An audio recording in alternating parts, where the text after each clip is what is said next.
Next question. How can I improve my bench other than more volume?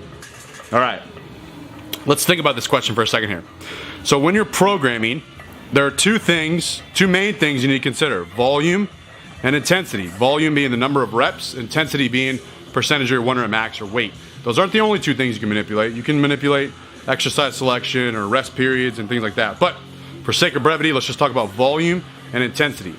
Those two things have to change, right? If you can't, for some hypothetical reason, you can't change your volume, you can't increase your volume, that would mean that you would have to just increase intensity. The thing about that is there is a ceiling to intensity, your 1 rep max. So you can't always just go up and up and up in intensity. You're gonna hit a roof, you're gonna hit that ceiling. So it gets to the point where your training is now maximal training every day, which is not productive. You're just testing your strength every day rather than building it. You're grinding out ugly reps. Let's consider this.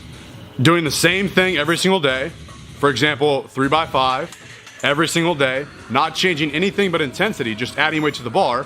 What does that sound like? That's the starting strength program. Starting strength works for novices, and it works for a short period of time, but it doesn't work forever. It doesn't work for intermediates. It doesn't work for advanced lifters. Eventually, you have to change the volume. So, anyways, that's my take on intensity. There's a ceiling to it. It's your 1 rep max. You can't continuously improve that or increase that. Now, let's look at something else. How about so if we're not gonna change volume, we're not gonna change intensity, how will we change frequency? Okay, you're benching twice a week. Let's add a third day of bench press. That would help, but you just increased your total weekly volume by adding an entire bench day. So we can't increase frequency without changing volume, all right?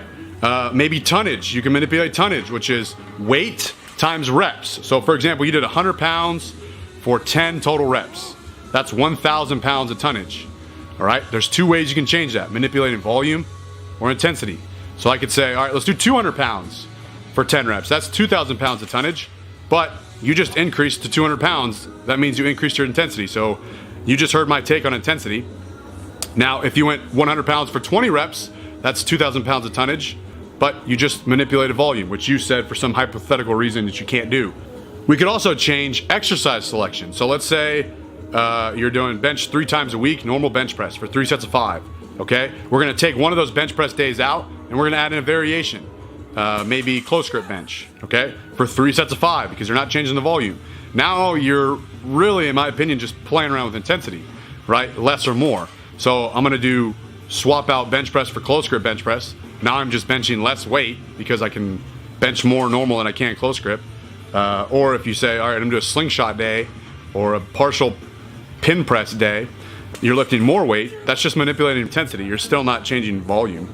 So this is my long drawn out way of saying that volume needs to be adjusted. Austin and Jordan often say that volume is infinitely scalable. Volume is the driver for long-term progress. So you've got to change it.